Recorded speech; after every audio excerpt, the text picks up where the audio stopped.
来继续要看看是这个民进党的立委高嘉瑜，即届要竞选连任，恐惊有真大危机。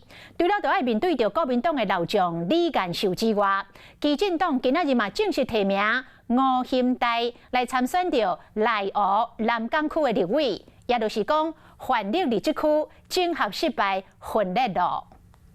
其实过去这段期间呢、真的承受蛮多压力的，无论是政治、媒体、经济上。但是我很庆幸我是加入台湾基进这个政党。讲到闹港田心肝头酸酸，吴欣岱正式代表基进党到一北市港务区立委的选战。记者会拿出真侪大脑背书支持，卫生部处长王必胜嘛伫咧名单内底。 特别来恭喜他，也祝他的选举一切顺利。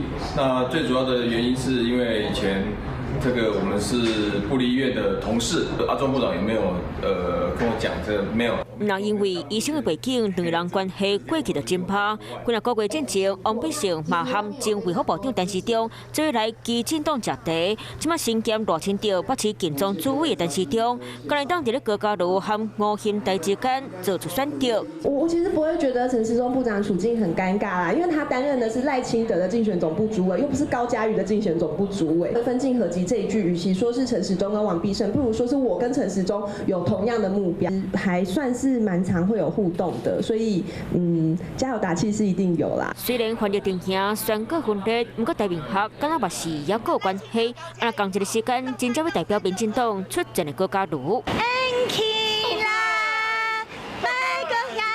想对我讲话。